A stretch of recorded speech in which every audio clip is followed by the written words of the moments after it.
Thank you very much. Sri Kamal Kishore. 5 minutes, be brief.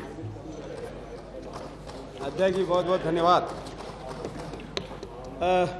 मुझे सतपाल महाराज जी द्वारा जो पानी की उपलब्धता तथा शुद्धता के बारे में बोलने के लिए मौका मिला, इसके लिए मैं आप अध्यक्ष जी को धन्यवाद देता हूं।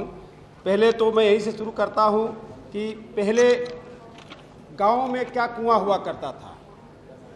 पहले गाँव में कुआं हुआ करता था और उन कुओं में आज भी कहीं कहीं कुएं का इस्तेमाल हो रहा है। जैसे जहां बहुत पिछड़े इलाके हैं, जहां खास करके उन इलाकों में जहां अनुसूचित जाति और जनजाति के लोग आज भी बसे हुए हैं, उन इलाके में मोस्टली आज भी कुएं का इस्तेमाल होता है या पोखरों का भी इस्तेमाल किया जाता है। तो मैं ये कहना चाहता हूं आपसे कि उन लोगों के लिए एक स्पेशल व्यवस्था आज भी हमको करनी चाहिए, खास करके इलाकों में जहाँ कुएं का इस्तेमाल होता है। और उन कुओं में होता क्या है, तमाम बीमारियां आ जा रही हैं। कहीं मरा हुआ जानवर अगर उस कुएं में गिर गया, गिरने के बाद वही किसी पानी का अनजान में बिना जाने समझे लोग इस्तेमाल करते हैं, तमाम प्रकार की बीमारियां फैलती जा रही हैं। और एक बात मैं आपसे बताना चाहता हूं कि जो जंगली इलाका है, जैसे मैं बहराइच से मैं मेंबर पार्लियामेंट चुन के आया हूँ, जहाँ ज़्यादा से ज़्यादा छोटे मोटे पहाड़ी इलाके हैं, पहाड़ी मीन्स जंगलात हैं, जिन जंगलों में वो सूखे जंगल हैं, जहाँ पानी की बिल्कुल कोई व्यवस्था नहीं है, उस इलाके में लोग रहा कर रहे हैं। आज भी कुएं का ही इस्तेमाल कर रहे हैं। और कुएं का इस्तेमाल, इसका मतलब ये है कि जब जानवर मर करके उन नाले में उस कुएं में गिर जाते हैं, उन पानी का इस्तेमाल करते हैं, तो तमाम तरह की बीमारियाँ फैलती जा रही हैं। मैं जल संसाधन मंत्रालय से इसके साथ ही साथ मैं ये निवेदन करूँगा कि उनके लिए एक स्पेशल व्यवस्था होनी चाहिए, नलकूपों की खास करके व्यवस्था होनी चाहिए, हैंड पाइपों की व्यवस्था होनी चाहिए। एक स्पेशल एक एडिशनल एंड इम्पॉर्टेंट रेगुलेशंस लाना चाहिए कि उन इलाकों में जहां बिल्कुल आज देखिए सूखा पड़ा था, इसके पहले अभी क्या है कि उन इलाकों में बाढ़ आ गया। अभी पानी के लिए हम लोग मर रहे थे उस इलाके में, जहाँ से बहराइच से यहाँ श्रावस्ती और लगा लीजिए वहाँ सिद्धार्थनगर तक, बीच में जो भी श्रावस्ती पड़ता है, महाराजगंज पड़ता है, इस सारे इलाकों में अभी पानी भर गया है। एक तो हम सूखे से परेशान थे, अभी पानी भर गया है। जहाँ तीन मौतें हो गई, वहाँ हमारे 53-54 तो बहराइच में घर गिर गया है। कतरनिया का इलाका है एक बहराइच इलाके में, जहाँ से पानी प्रवेश करता है। कतरनिया इलाका है जहाँ से पानी जब फाटक नेपाल का खुल जाता है तो बिल्कुल पानी वहाँ भर जाता है, और वह पानी इधर से उधर सिद्धार्थनगर की तरफ चलता है, और सिद्धार्थनगर की तरफ खुलता है तो इधर बहराइच की तरफ आता है, और वह पानी जाकर के राप्ती घाघरा कोसी नदी में को मिल जाता है।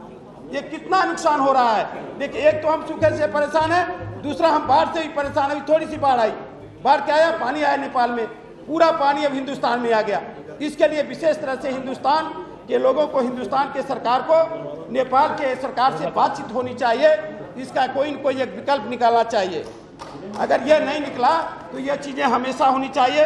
देखिए, जब पानी, और आज क्या है कि हमको जहाँ इस तरह की व्यवस्थाएं हैं वहाँ पानी हम लोग को इकट्ठा करना चाहिए, और पानी इकट्ठा करने के बाद वहाँ एक हाइड्रो स्टेशन खोल दिया जाए तो कम से कम उससे बिजली पैदा होगी, और वह बिजली पूरे पूर्वांचल क्या पूरे उत्तर प्रदेश और आपका लगा हुआ इलाका, जो यहाँ तक मैं कहता हूँ कि दिल्ली में तो ऐसे अभी बिजली ज़्यादा मिलती है, वो बिजली अगर पैदा होती तो वहाँ उन इलाकों में कोई परेशानी नहीं होती। दूसरी बात मैं ये बताना चाहता हूँ कि जो फॉरेस्ट इलाका है, जंगलात जो जंगल हैं, उन जंगलों में आज बरसात वहाँ भी कम होना शुरू हो गया। पहले क्या होता था, जैसे बादल आते थे पानी वहाँ गिर जाता था, अब वो भी सूखते जा रहे हैं। इसका कारण यह है कि पानी का स्तर बिल्कुल नीचे जा चुका है। स्पेशली मैं अगर पानी का जल स्तर नीचे गिरता जा रहा है तो ये बहुत बड़ी परेशानी हिंदुस्तान में आ रही है। अभी चर्चा हो रही थी इस सदन में, इस अगस्त सदन में अभी चर्चा हो रही थी कि इसके वजह से लड़ाई निश्चित रूप से लगेगी और पानी के लिए युद्ध होगा। क्योंकि देखिए, पानी की उपयोगिता मैं बता रहा हूँ अध्यक्ष महोदय जी, एक मिनट में, पानी की उपयोगिता इसलिए बहुत जरूरी है, it's very important for this country या एवरी कंट्री, बिकॉज देखिए I have seen the forces, I have work over there. देखिए 3 लीटर पानी में हम लोग, मैं बताता हूँ फोर्थ में जो हम लोगों ने लाइफ काटा है, I don't go behind the details, but what we I have seen कि 3 लीटर पानी में हम लोगों ने 3-3 दिन इस्तेमाल हम लोग को करना पड़ता है। इस फोर्स में मैं बता दे रहा हूँ आप लोग को, इस फोर्स के लोगों को अगर एक्चुअल ज्ञान है, जो कि हर इलाकों को मैंने, कोई ऐसा स्टेट बाकी नहीं होगा मेरे से, कोई ऐसा, चाहे सिक्किम का पहाड़ी हो, चाहे जे&के की पहाड़ी हो, चाहे आसाम में जो भी पहाड़ियाँ हो, चाहे उत्तरांचल की जो भी पहाड़ियाँ हो, सभी पहाड़ियों में मैंने घुमा हूँ और फिजिकली मैंने देखा इस इलाके को जहाँ हर तरह की परेशानी है, खास करके उन इलाकों में जहाँ एसटी के लोग रहते हैं। हो सकता है कि इस सदन के लोग बहुत ज्यादा किसी बॉर्डर पर न गए हों, लेकिन कोई ऐसा बॉर्डर नहीं होगा कि जिस बॉर्डर पर मैंने जाकर के अपना काम न किया हो। मैं इन्हीं बातों के साथ अपनी बात को खत्म करता हूं, लेकिन इस जल की उपलब्धता डॉक्टर रघुनाथ के लिए विशेष व्यवस्था होनी चाहिए। Thank you very much.